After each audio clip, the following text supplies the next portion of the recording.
આપણને બધાને બોલાવ્યા અને આપણે એમના દીકરાને આશીર્વાદ દેવા માટે અને સત્સંગનો લાભ લેવા માટે આ દૂર દૂરથી જે ભાઈઓ બહેનો આવ્યા ને બધાને મારા અંતરથી ભાવથી પ્રેમથી જય ગુરુ મહારાજ। આમ તો આપણે સત્સંગ નિમિત્તે અને લગ્ન નિમિત્તે બે નિમિત્તે અહીં આવ્યા છીએ। મારે આ બાજુ આવવાનું હતું, અગાઉ પણ 28 તારીખ મારે આવવાનો હતો, પછી એમાં અહીંયા મારે આવવાનું હશે એ ડૉક્ટરે જ મને ના પડી કહું 17 તારીખના તમને આપશું, 28ના મેં નહીં આપી એટલે અમારો ફેરફાર થઈ ગયો અને એમનો ભાવ ને પ્રેમ હતો એટલે કુદરતી આ બધું મિલન કુદરત કરાવે છે કે તમે બધા જાણો છો અમારે છેલ્લા 4-6 મહિના થયા મારી તબિયત બરાબર નથી, એ ડૉક્ટરે બોલવાની પણ મનાઈ હતી, હું સત્સંગ કરતો નહોતો એટલે આવું તો તમને કોઈ લાભ મળે નહીં, પણ હવે ગુરુભાઈની કૃપાથી એ બધું સારું છે અને ફરીને આનંદ કરી આપણને બનાવી દીધા છે અને આપણે આનંદ કરવા માટે આપણો અવતાર છે એટલા માટે આપણે આવ્યા છીએ। એટલે આજે આપણે સત્સંગમાં બધાને ખૂબ ખૂબ સત્સંગ આપશું।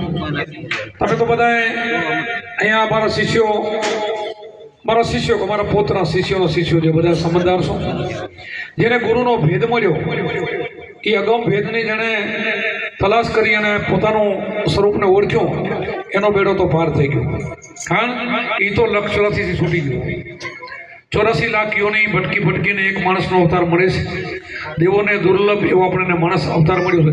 દેવો પણ ઈચ્છા કરે, આપણે દેવોને લારે પડી છે ને, દેવો પણ એમ કે દેવોને દુર્લભ એવો મનુષ્યનો અવતાર છે, મનુષ્ય અવતાર દેવોથી આગળ છે, દેવોને દુર્લભ એવો મનુષ્ય અવતાર આપણને મળ્યો છે। પાછા ગુરુ મળી ગયા અને ગુરુ તો મળવાય નહીં તો તમારા માટે સેલ છે, શું કામ?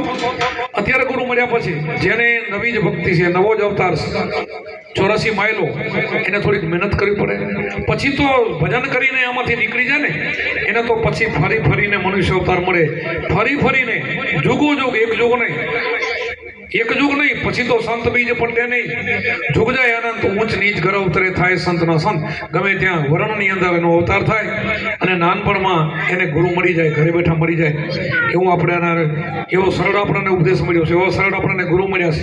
એટલે જેમ મને આને શબ્દને બહુ સાચો એની કિંમત સમજવી, એમ ન સમજીને ભક્તિ કરીને તો એની કોઈ કિંમત નથી, સમજીને કરવી, સમજ્યા વગરનું તમે ધ્યાન કરો તો શું કામ? આપણને બાણ હોય, બંદૂક હોય, નિશાન હોય, આપણે ના આવડતું હોય, આપણે તાકીદ કાંઈ હાણતા ના આવડતું હોય એમ ફેલ કરી તો કોને લાગે? નિશાન ક્યાં જાય? એમ આપણને જેમ અર્જુને પક્ષીની આંખ વીધી હતી ને એ પણ આપણને ગુરુ મહારાજે એવી આંખ વીધવાનું કીધું છે। આંખ કેમ વીધવી એને કીધું હતું ને, 2 સાબડાને સમતોલ કરવાનો, પાણીમાં જોવાનું, લક્ષ્ય ક્યાં રાખવાનું? પાણીમાં, અને તાકવાનું શું? પક્ષીની આંખ। નકર તો એના બધા કેટલા શિષ્યો હતા, ગુરુને તો બધા હરખા હોય। દ્રૌપદી કેને વરે તો કે આની આંખ વીધે એને, તો જેને આવે એને બોલાવે, દુર્યોધને આવી ગયો તો બધા રાજાઓ કેટલાય આવી ગયા હતા, પૂછે શું દેખાય? અમને બાપુ પક્ષી દેખાય। પક્ષી દેખાય એનું આમાં કામ નહીં, વળી કે તો નીચે ઉતરી જાય, બીજાને બોલાવે, જેને પૂછતા હોય, કોઈ કે મને ઝાડ દેખાય છે, કોઈ કે પંખીડા બીજાને દેખાય છે, કોઈ કે પક્ષી દેખાય છે। અર્જુનને પૂછવામાં આવ્યો કે બેટા તને શું દેખાય? મને કે બાપુ પક્ષીની આંખ દેખાય। હજી ફરી જો, હજી કંઈક બીજું છે, હવે ફરી તાક શું દેખાય? હવે પક્ષીની ખાલી આંખની કીકી દેખાય છે, આંખે નહીં, કીકી નહીં। પછી એને કીધું 2 સાબડા, આપણા જે સાબડા છે ને ઈંગલા પિંગલા, આપણે જે શ્વાસ હાલે, એક વધતો હાલે, ઓછો હાલે, અને 2ને સમતોલ કરવાનું કીધું, 2 એકમ થઈ જાય ત્યારે સૂક્ષ્મણા કહેવાય। એમાં આવીને પાછું નાભીમાં જોવાનું, પાણીમાં જોવાનું, તાકવાનું ઉપર, લક્ષ્ય શૂન્યમાં, ક્યાં લક્ષ્ય હતું? લક્ષ્ય ઉપર હતું, તાકવાનું ઉપર, જોવાનું પાણીમાં, અને પક્ષીની આંખ વીધવી આપણે, એટલે કીધું ગગન મંડળના ગોખમાં નર સુતા નિરાધાર, 3 પુરુષ એની સેવા કરે, રામ કબીર રણુકાર, આવા તો એની સેવા કરે, પછી મારે ક્યાં માથું નમાવવાનું? મારે કોને મન મારો?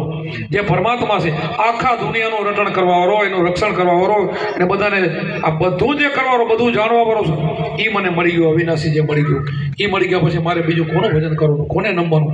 એટલે તો આપણા રામ હોય, આપણા કૃષ્ણ હોય, આપણા રામદેવ હોય, આપણા શિવ હોય, બ્રહ્મા વિષ્ણુ મહેશ હોય, આ બધા ગુરુને સેવા અને આજ ભજન કર્યું છે. તો આપણને અત્યારે આ કળી કાળમાં કળિયુગની અંદર આપણને નામ મળી ગયું છે. આ નામ મળ્યા પછી એમાં આપણે રુચિ હોવી જોઈએ, એના ઉપર પ્રેમ હોવો જોઈએ, એના ઉપર ભાવ હોવો જોઈએ. પ્રેમ ને ભાવ વગર ભક્તિ ન થાય. પ્રેમ વિના તમે ભક્તિ કરો તો કાંઈ મેળ ન પડે, અને ભાવ વગર ભક્તિ ન થાય. કીધું ને ભાવ વગર કરે ભક્તિ ભેદ વિના કેમ પામે. એનું પછી લક્ષ્ય બીજે જાય ને એની ભક્તિ નથી. ભક્તિ આપણે એવી કરવી જોઈએ કે જગતમાં પહેલું તો આનાથી મોટો કોઈ નથી, 3 લોકની એની કિંમત છે શબ્દની. એનું જ મારે રટણ કરવું છે. તો હવે અત્યારે હું ઘણો સત્સંગ તો લઈશ નહીં. ઘણા બધા ભાઈઓ બહેનો ઉઠી પણ ગયા. એને એમ કે ભાઈ બાપુ રાતે સત્સંગ આપશે, અને અત્યારે તો મળવા જ આવ્યો છું. આમ તો બધાને મળ્યા અને તમે સ્વામીઓ ભાવથી પ્રેમથી કર્યું, આનંદ કર્યો. અને આજે લગ્ન છે એટલે આપણે આનંદ જ કરવાનો છે. લગ્નનો આનંદ એ મારવાનો અને સત્સંગનો લાભ લેવાનો. અને બધાના જેટલા આપણા સત્સંગીના ઘર છે એ હરવે કરતાં જેટલા પહોંચાશે એટલે પહોંચશો પણ ખરા. એટલે તમારા ગામમાં 16 તારીખના પાછું રમેશભાઈનું વાઇક છે, વચ્ચે 15 ભાઈનું છે, 15 તારીખ તમારું, હા 15 તેજાભાઈનું 15 તારીખનું વાઇક છે, આજે જક્ષીભાઈનું વાઇક છે. 3 વાઇકનો લાભ તમને ઓચિંતાનો મળ્યો. વિચાર કરો, એક એનું સપનું એવી હાલત હતી, 3 તમને, એક કીમ ને 2 બાજુ પર 6 વાઇક કરીને પછી મુંબઈ જવાનું છું. વિચાર કરો. તો ક્લિયર થઈ ગયો તો જ વાઇક લઉં ને કે ના લઉં ને. મને સારું ન હોય તો ના લઉં. ડૉક્ટરે મને ના પાડી હતી અડધો કલાક થોડો કલાક વધારે સત્સંગ ન કરવો, પણ તે ડૉક્ટરે કીધું અડધા કલાકનું, તેથી જ કલાક 1.5 કલાક ચાલુ થઈ ગયું છે. એટલી આપણને છૂટ દીધી તો આપણે ચાલ્યા નથી રહે.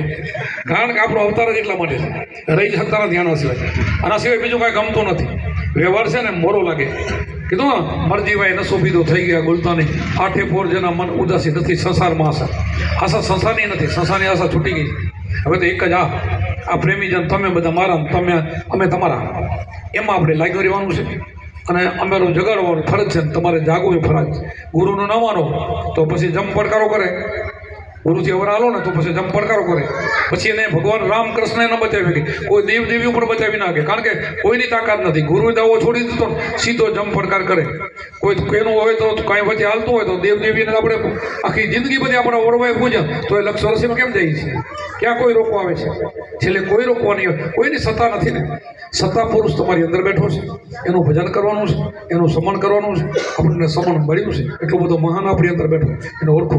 આત્માને ઓળખ્યા વિના લક્ષ રાશિ નહીં મળે, ભ્રમણાને ભાંગ્યા વિના ભવના ફેરા નહીં મળે. એટલે પહેલી ભ્રમણા કાઢો, અંધશ્રદ્ધા કાઢો, સાચી શ્રદ્ધામાં આવો અને એને ઓળખો આત્માને, તો તમારું કામ થઈ જાય. જો સત્ય ગુરુદેવ કી, સનાતન ધર્મ કી, अपने अपने गुरु महाराज की।